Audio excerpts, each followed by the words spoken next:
भारतीय लोक कथाओं में कुछ प्राणी ऐसे हैं जो शक्ति से नहीं बल्कि ज्ञान से जन्म लेते हैं। ब्रह्म राक्षस एक ऐसा विद्वान जिसने शास्त्र तो पढ़े लेकिन अहंकार नहीं छोड़ा। कहा जाता है ये आत्माएं पीपल के पेड़ों, पुराने मंदिरों और सुनसान रास्तों के पास भटकती हैं। ना ये पूरी तरह राक्षस हैं और ना ही मुक्त आत्मा। आप सुन रहे हैं कथा किस्सा भारत के अर्बन लेजेंड्स। आज के इस एपिसोड में हम जानेंगे ब्रह्म राक्षस कौन होते हैं, ये क्यों बनते हैं और क्या आज भी इनकी कहानियां जिंदा हैं।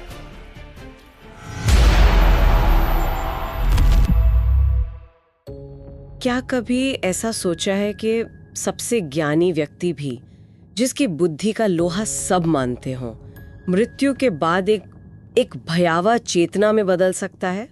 आज हम एक ऐसे ही गहरे और रहस्यमय विषय पर बात करने वाले हैं, ब्रह्म राक्षस। बिल्कुल। यह सिर्फ एक डरावनी कहानी नहीं है, बल्कि ज्ञान और विवेक के बीच का संतुलन खोने की एक बहुत पुरानी और शायद आज के लिए सबसे जरूरी चेतावनी है। सही बात है। हमारे पास जो स्रोत हैं, उनमें पुराणों से लेकर लोक कथाओं तक का जिक्र है और आज हम इन सभी को खंगाल कर ये समझने की कोशिश करेंगे कि ये अवधारणा आखिर है क्या, आई कहां से और इसका असली मतलब क्या है। और ये समझना इसलिए जरूरी है क्योंकि ब्रह्म राक्षस की कहानी असल में ज्ञान के अहंकार और नैतिक पतन की कहानी है। अच्छा। ये हमें एक बहुत बड़ा सबक सिखाती है कि सिर्फ ज्ञान हासिल कर लेना ही काफी नहीं है।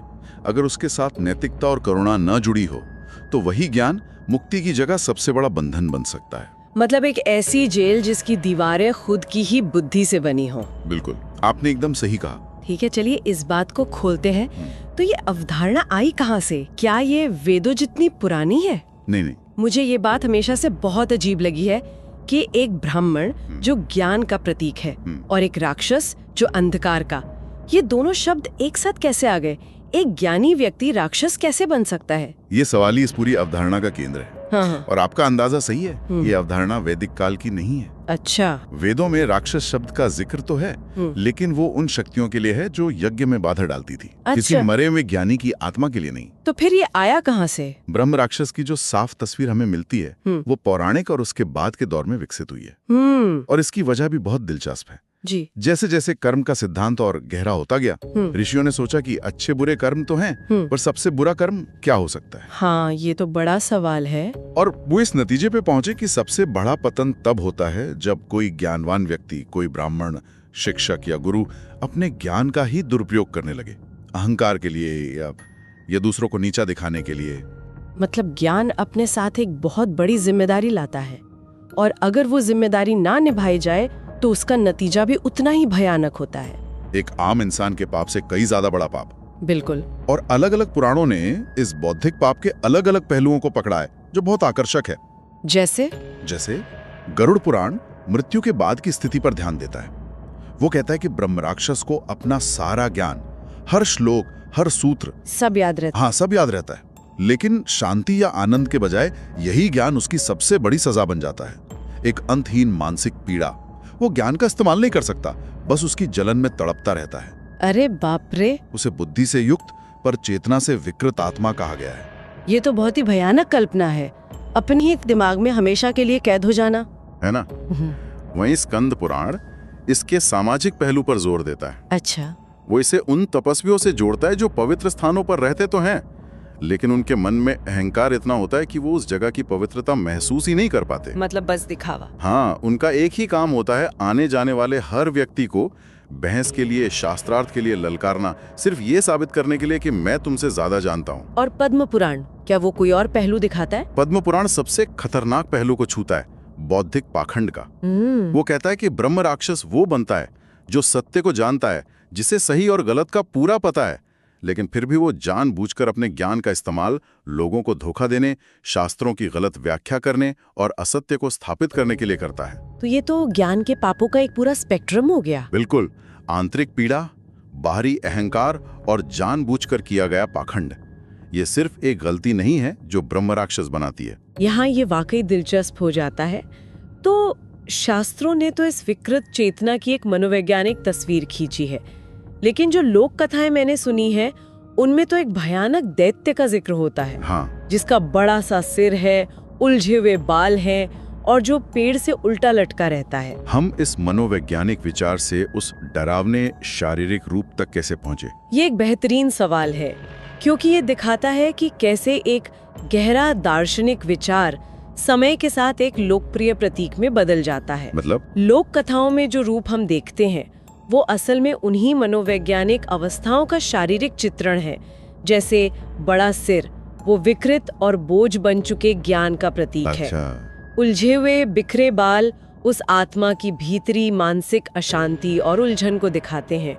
धसी हुई लाल आंखें सिर्फ क्रोध का नहीं बल्कि असंतोष, ईर्ष्या और पश्चाताप की आग का प्रतीक है। और पेड़ से उल्टा लटकना, वो तो सबसे शक्तिशाली प्रतीक है। ये जीवन के उल्टे मूल्यों को दिखाता है। जहां ज्ञान को सिर पर बिठाना था उसे पैरों तले रौंद दिया गया। धर्म का रास्ता सीधा था पर वो उल्टा चल पड़ा। तो ये एक तरह का कोड है। हर डरावनी चीज के पीछे गहरा मतलब छिपा है। पर जो बात मुझे सबसे ज्यादा परेशान करती है वो है इसका स्वभाव। ये एक आम भूत प्रेत से अलग कैसे है? यही इसका सबसे खतरनाक पहलू है। देखिए, एक आम भूत या प्रेत ज्यादातर भावनात्मक रूप से असंतुलित होता है। हाँ, वो अपनी अधूरी इच्छा, बदले की भावना या गहरे दुख से बंधा होता है। उसका व्यवहार काफी हद तक एक जैसा और अनुमान लगाने लायक होता है। लेकिन ब्रह्म राक्षस, उसका बंधन भावनात्मक नहीं, बौद्धिक है। वो चालाक है, तर्क कर सकता है, योजना बना सकता है। वो शारीरिक हिंसा बहुत कम करता है क्योंकि उसका हथियार शरीर नहीं, दिमाग है। मतलब वो भय, भ्रम और लालच का इस्तेमाल करता है। हाँ, वो आपकी बुद्धि को ही आपके खिलाफ इस्तेमाल कर सकता है। यही उसे सबसे अप्रत्याशित और खतरनाक बनाता है। तो इसकी शक्तियां भी फिर मतलब मानसिक स्तर पे ही काम करती होंगी। कहानियों में तो सुनते हैं कि वो लोगों का खून पी जाता है। हाँ, वो पीता जरूर है लेकिन खून नहीं, ऊर्जा, मानसिक और आध्यात्मिक ऊर्जा। इसकी सबसे बड़ी शक्ति है मनोवैज्ञानिक नियंत्रण। यह आपके मन में ऐसा डर और भ्रम पैदा कर देगा कि आपकी फैसला लेने की ताकत ही खत्म हो जाएगी। सही और गलत में फर्क न कर पाना। बिल्कुल। दूसरी शक्ति है मंत्रों और शास्त्रों का इसका अपना ज्ञान। क्योंकि जीवन में उसने यही सीखा है, वो शब्दों की ताकत को जानता है। वो इन शब्दों का दुरुपयोग करके आपको अपने तर्कों के जाल में फंसा सकता है। और वो रूप बदलने वाली बात, वो भी क्या प्रतीकात्मक है? लोक कथाओं में इसका जिक्र बहुत है और ये भी इसकी मानसिक चाल का ही एक हिस्सा है।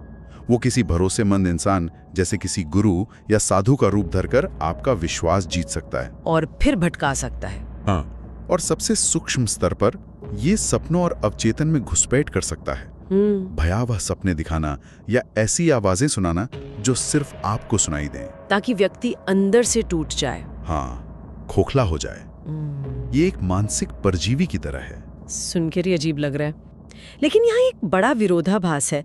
एक तरफ शास्त्र कहते हैं कि ये एक बहुत ही दुर्लभ योनि है। हाँ, घोर पतन से मिलती है। लेकिन दूसरी तरफ लोक कथाओं को सुनो तो लगता है कि हर गांव के बाहर पुराने पीपल के पेड़ पर एक ब्रह्म राक्षस बैठा हुआ है। ये इतना बड़ा अंतर क्यों है? ये विरोधाभास ही इस अवधारणा को समझने की चाबी है। देखिए, शास्त्रों के हिसाब से आप सही कह रही हैं। ये सच में एक बहुत दुर्लभ अवस्था है। सोचिए, कितने लोग उस स्तर के ज्ञान तक पहुंचते हैं और फिर उनमें से कितने उस ज्ञान का इतना घोर दुरुपयोग करते हैं? बहुत कम। सही बात है। लेकिन लोक कथाओं में ब्रह्म राक्षस एक वास्तविक आत्मा से ज्यादा एक प्रतीक, एक आर्केटाइप बन गया है। वो हर उस व्यक्ति का प्रतीक है जो अपनी थोड़ी सी जानकारी के दम पर अहंकार दिखाता है। अच्छा, तो गांव का वो अहंकारी पंडित हो या शहर का वो घमंडी अफसर। बिल्कुल। लोक कथाओं ने उन सब के लिए ब्रह्म राक्षस को एक चेतावनी बना दिया, इसलिए कहानियों में वो हर जगह है। तो वो कौन सी जगह है जहाँ इनके होने की मान्यता सबसे ज्यादा है और क्यों? क्या पीपल के पेड़ में कुछ खास है? हाँ, जगहों का चुनाव भी प्रतीकात्मक है।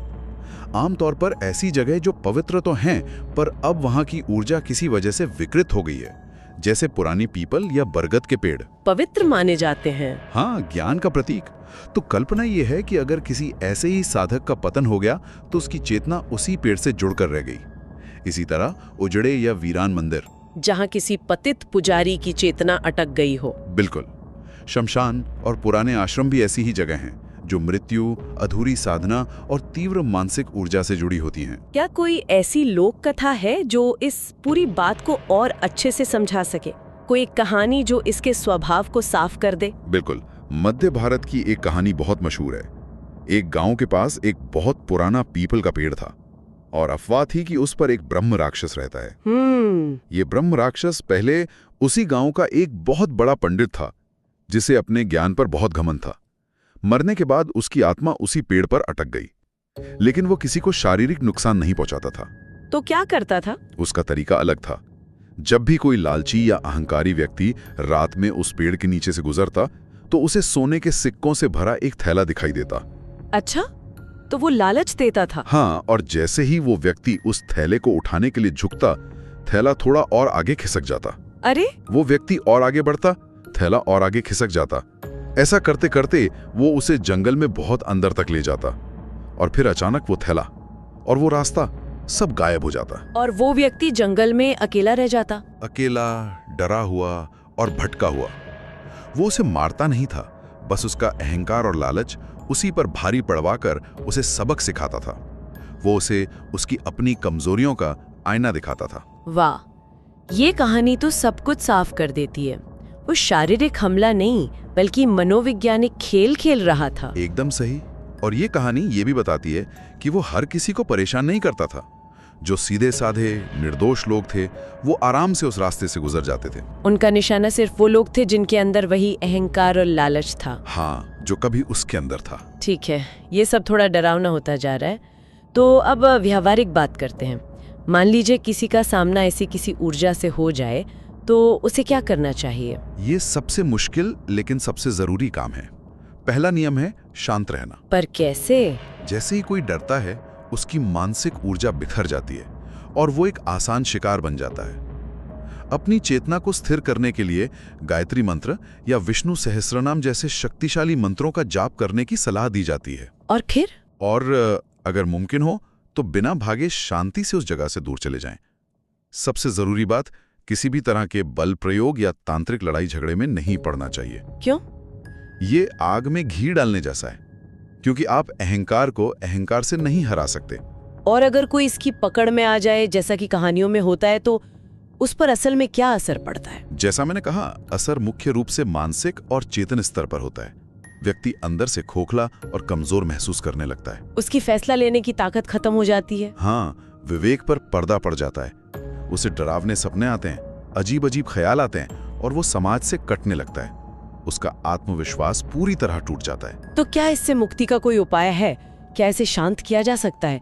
ये इतना मुश्किल क्यों है? मुश्किल इसलिए है क्योंकि इसका बंधन किसी साधारण कर्म का नहीं, बल्कि इसके अपने विकृत ज्ञान और गहरे अहंकार का है। आप कर्मकांड से कर्म काट सकते हैं, पर अहंकार कैसे काटेंगे? सही बात है। शास्त्रीय उपायों में श्राद्ध, पिंडदान और ब्राह्मण भोज का विधान है ताकि उसे आध्यात्मिक पोषण मिले।